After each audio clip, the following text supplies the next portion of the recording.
Hello, good day everyone. Today we are going to have a detailed discussion on GCE O-Level Literature paper 2018. As you already know, there are two papers in your literature paper. In this video, we are going to discuss only the first part of the paper according to the marking scheme. Paper 1 is further divided into two parts as Part A and Part B. In Part A, it is comprised of extract of poetry and prose in your syllabus. It has 6 subparts. For each question, you will be given 5 marks. That means altogether for those 6 questions, you will be given 30 marks. And the subparts are further divided into 3 questions. The marks are given for each question as below. The first task is for you to do is to identify the text and author. You have to write the name of the original text and the author written by it. For this one, you will be given 1 mark. And the second question, you will be tested in intratextual reference. That means comprehension. You will be given a comprehension question in relation to the extract given in the question. For that one, you will be given 2 marks. And the last one is the analyzing part. For that, you have to read the extract given carefully and make inferences referring to the given extract. For this part, you will be given 2 marks again. Paper 1 Part B is comprised of a paragraph selected from the novel prescribed for your study. There are 4 questions set on this paragraph. The skill tested and marks are allocated as below. So first task is identify the text and the author as we did earlier. In addition, then you will be given the situation to be identified too. And the second part is comprehension in relation to the paragraph or passage given. And the next skill is application. That means apply your knowledge to the question.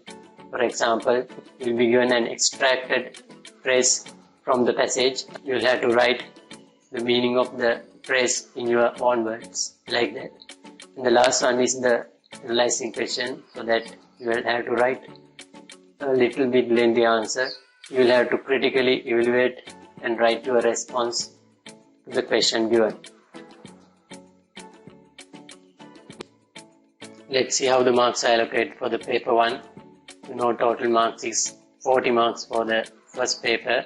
For part 1, section A, you will be given 30 marks. That means for 6 questions, you will be given 30 marks. And section B, you will be given 10 marks, and altogether you will be given 40 marks for the first paper. Keep this in your mind. This 40 marks is very important. It will be a great help for you to score a good final mark at the end of the paper. Let's go to the first question in section A. The question is, and road him softer home than ours divide the ocean. The first question is, from where are these lines taken, and name the poet. And question B, who is referred to as him in these lines? What is the action described? And C, what is the literary device used in these lines? Let's see how to answer the questions. The answer is, A Bird Came Down the Walk by Emily Dickinson. You don't have to write any details explanation for this one. You have to just write the name of the author and the name of the genre to score this 1 mark.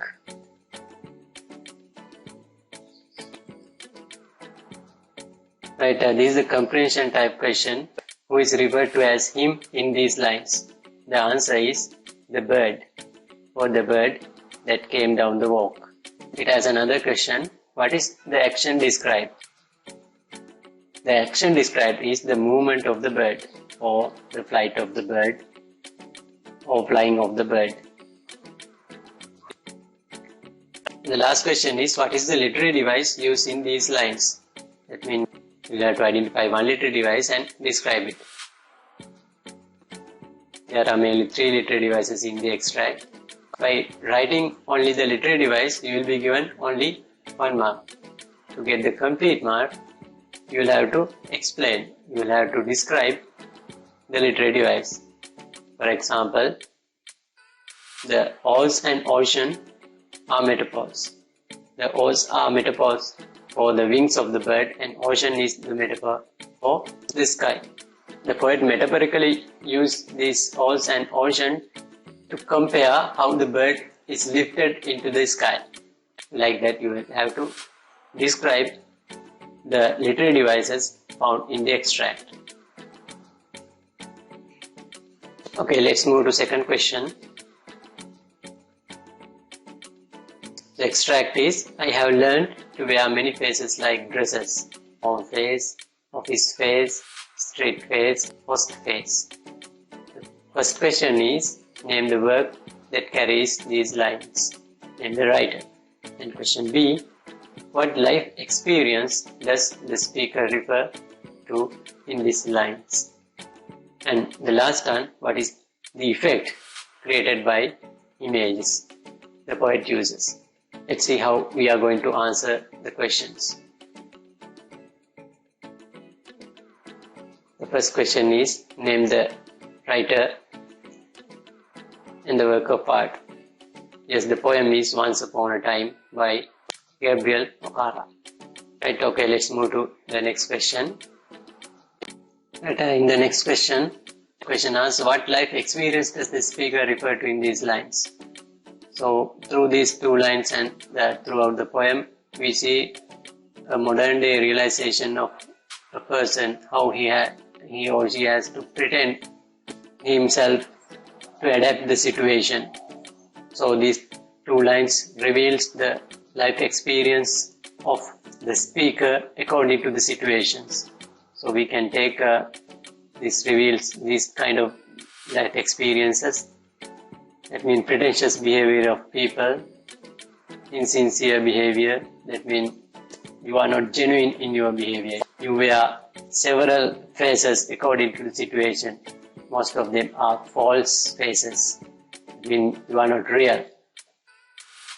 Deceptiveness and fake behavior and changeableness of people.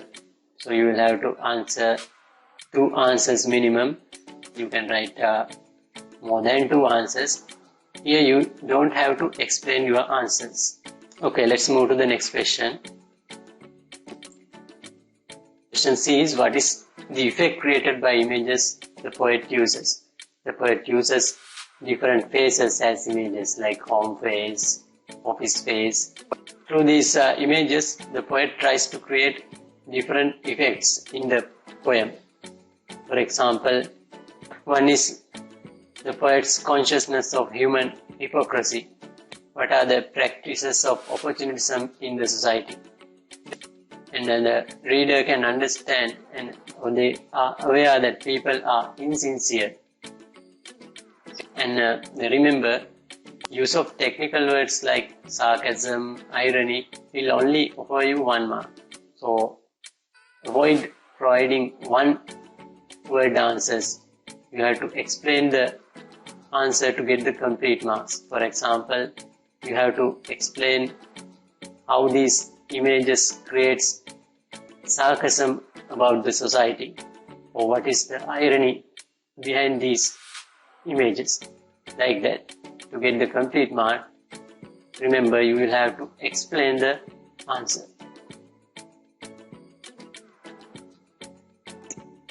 Okay, let's move to section A, question 3. The extract is, it was like rain on a tin roof. The bus was at a standstill.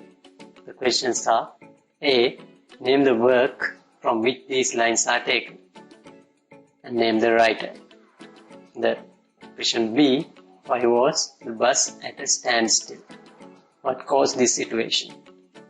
And question number C, what is the literary device used in the first line, and what is the effect created? Right, okay, let's move to first question. I hope you are very familiar to answer this question.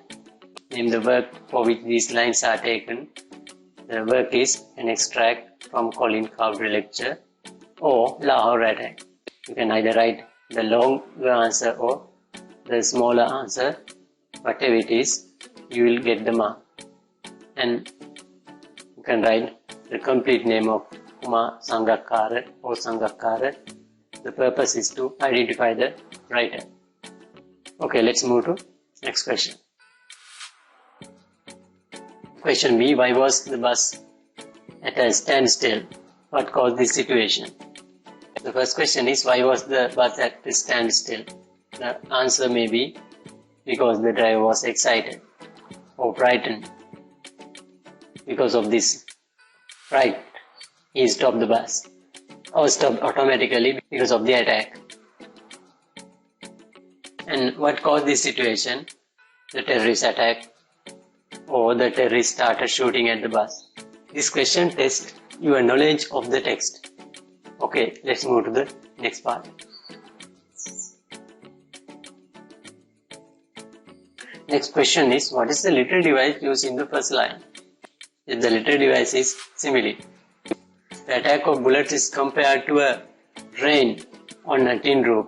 So you can hear the sound effect and reader can understand the number of bullets pierced through the bus. So these kind of effects are created by using a simile. So let's see what are the effects. The effects like noise and fear, sense of danger, threat, suspense.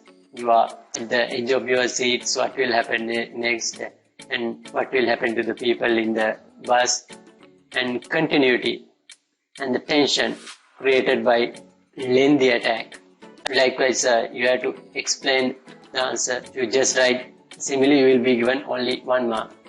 So you have to explain with the example and explain what is the effect created by and how it is created through this simile.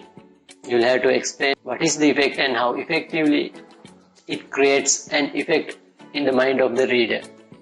Okay, let's move to the next question. Section A, question 4. The extract is, yet love is better than life. And what is the heart of a bird compared to the heart of a man? Question A. Name the work from which these lines are taken and name the author. And question B. Who is the speaker? To whom are the words spoken? And C. What future action of the speaker is indicated by these words? Let's move to question number 8. Now we already know how to answer this question.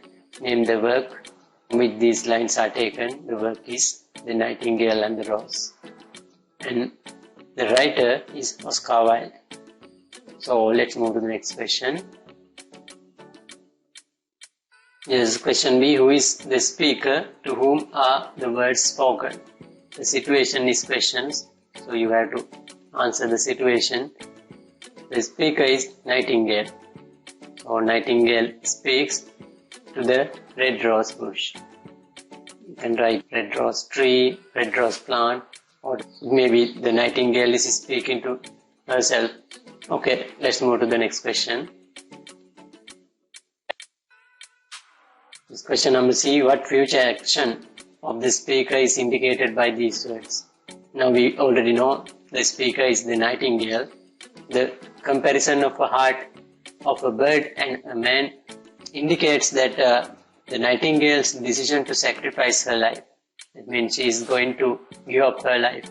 That means that her statement suggests that her death is imminent. She has already taken the decision to give her life on behalf of the red rose. Likewise, you have to explain the answer in 4 or 5 lines. Okay, let's move to the next question. Section A, question 5. The extract is, well, now it is very nice to have got 2 pieces of the cloth. God bless us. Question A, from which work are these lines taken?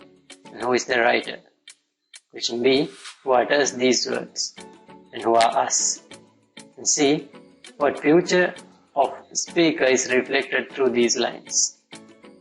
Now we know how to answer a question like this. The work is Twilight of the Crane, and you can write the complete name or part of the name, as it is somewhat complex name to write. Okay, let's move to second question.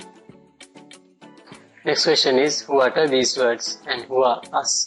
If you remember the situation where Yo-Yo's two villainous friends tempts Yo-Yo to threaten his wife to get a precious cloth. So in this time she has produced two precious clothes. So in this situation they are happy for having two clothes instead of one. So the two villainous friends are Sudo and Unsu. Okay, let's move to the last part of the question. Okay, the last question is, what feature of the speaker is reflected through these lines? The speaker is Zodo. We can understand his money-mindedness and greed for money, or profit-minded, greed for wealth, or he is materialistic. You have to explain any two. For example, you will have to explain how his behavior shows greed for money, irrespective of what will happen to his friend Yo-Yo and his family, and he deceives innocent Yo-Yo in order to get the cloth by hook or by crook. These kind of characteristics are reflected through the character of Zodo, and you will have to explain how the extract shows his greed for money, his possessiveness, revealing his character. Let's move to the final question of the part A. The extract is, I can't even see one of these poetic creatures from a distance without breaking out into a cold sweat out of sheer anger. The questions are, from which work are these lines taken? Name the author. And question number B, what is meant by breaking out into a cold sweat? And question C, who are the poetic creatures referred to? What is the speaker's attitude to them? Okay, we move to the regular question. The question is, from which work are these lines taken, and write the author. Yes, these lines are taken from the play The Bear by Anton Chekhov. One important thing, you should write correct spellings when you write the names of the authors, otherwise you will not get marks for this one. So be mindful. Although the question is easy, you will have to be very careful when you write the name of the author and the genre. Let's move to the second part of the question. The question B is, what is meant by breaking out into a cold sweat? This is a metaphorical way of expressing the idea like reacting physically, or showing dislike, expressing anger, feeling nervousness, or feeling uncomfortable or irritated. If you are asked to write something in point form, don't forget to look at the amount of marks awarded for that question. Okay, let's move to the last part of the last question in part A. Okay, our final question is, who are the poetic creatures referred to? In the play, Smirnov introduced women as poetic creatures. So what is the speaker's attitude to them? So through this utterance, the reader can understand his attitudes towards women generally. You have to explain one or two attitudes like contemptuous, condemning, or sarcastic to get the complete marks. So remember, you have to explain how this extract shows his attitude, that means Smirnov attitudes toward women generally. That is how you have to attempt the question to get the complete marks. Hope you have a clear understanding on how to write these 6 questions to score complete marks. These answers go hand in hand with the marking scheme. So I hope you can get a better understanding how to write a correct answer at the exam to get the complete marks. So our next task is answering questions in part B in paper 1. Okay, let's move to that. Section B is consisted of 3 questions. Here you only have to answer one question according to the novel you have studied out of 3 novels. 3 novels are Vendor of Seeds, Prince and Pauper, and Bringing Tony Home. If you have studied more than one novel, you can select the question which you feel more comfortable. Remember, this section carries 10 marks. Okay, let's move to the first question. Section B, question 1. Read the following passage and answer the given questions. Okay, let's read the passage. He must be the prince. Will any bee in all land maintain there can be two? Not one blood and bird. So marvelously twinned, and even though it so, were yet a stranger miracle that chance should cast the one into the other place. Nay, it's folly, folly, folly. Presently he said, now were he impostor and called himself prince. Look you, that would be natural, that would be reasonable. But lived ever an impostor yet, who being called prince by the king, prince by the court, prince by all, denied his dignity and pleaded against his exaltation? Not by the soul of sense sitting. No, this is the true prince gone mad. Our first question is, what is the situation presented in the passage and who is referred to as he? Here you have to identify the situation first, and the situation is the doubt or the suspicion of the Lord Hertford regarding the identity of the prince. And after St. John raises the point about the identity of the prince, the Lord Hertford starts thinking about it. In this section, you will have to explain the situation in your own words. Okay, our second question is, who is referred to as he? So here you have to find the reference word. Here the Lord Hertford is referring to as he, Tom Canty. Tom Canty, who is disguised as the prince. Okay, let's move to the second question. What is the speaker's problem? Here you will have to guess the problem after reading the extract. Here you will have to guess the speaker's problem after reading the passage. The problem we find is judging the correct person from two peoples in close resemblance. The next one is the true identity of the boy before. So he see the royal prince before him. He can't deny it. King has also proclaimed that this is the true prince, and he is in a state of confusion because of overstudy. So because of this tradition, he is in a confusion to believe what St. John has said to him. Okay, let's move to the next part. Part you have to apply your knowledge into the question. Here you will have to use the skill of application. That means you will have to write the extracted phrases in your own words. The question is, write the meaning of the following in your own words. A, marvelously twinned, and B, denied his dignity. So try to guess the meaning of the words and write them in your own words. Marvelously twinned means resembled very closely or very similar in appearance. Denied his dignity means refused to accept the honor. Next question is, how is the character of the speaker reflected by this passage? Remember, this question carries 4 marks, so you will have to analyze these questions by giving concrete evidences.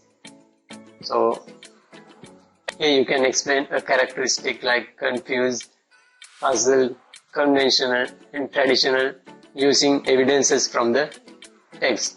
For example, if you use the word confused, you will have to explain what are the phrases in the passage that shows his confusion and how those statements shows his confusion. What are the conventional features you found in the passage of the character, and you have to provide quotations and examples. You will have to analyze how these quotations show his conventional characteristics, etc. Remember, you will have to write more than 10 lines to score full marks for this section. So try to be analytical and provide a complete answer to score the 4 marks. Okay, we are moving to the next passage. Right, we are moving to section B, question C. Again, first of all, you have to read the following passage and answer the question given below. So when you read it closely, you can understand this passage is given from Vendor of Sweets. Let's first read the passage and then we can go to the questions. He pleaded, "Son, I'll leave you in charge of the shop. It's yours. Take it. The boy made a wry face at the mentioning of the shop. Fortunately, the dim light did not reveal it fully. I tell you once for all, I don't want to be, he merely concluded. I have learned valuable things in the United States at a cost of several $1,000s. Why can't our country make use of my knowledge? And I can't. Although he avoided the praise vendor of sweets, his repugnance for the occupation came out unmistakable. They remained silent, and Malay added the final touch. In any case, your business is worth nothing now. Who told you that? Everyone in the trade is talking about you. What are you trying to do anyway? Okay, now let's move to the questions. What is the situation described in the passage? Who are the speakers? Second one, what is the boy arguing against? Third one, write the meaning of the following in your own words. Made a wry face. Repugnance for the occupation. The last one, what is the theme that is reflected through the dialogue? Okay, we are moving to the first question. What is the situation described in the passage? Who are the speakers? Now we know this is a situation question. Here you have to identify the situation in the novel and write it in your own words. Okay, the situation is Jagan and Malay discuss the future of Malay's enterprise. Again, you have to identify the speakers. The speakers here, Jagan and Malay.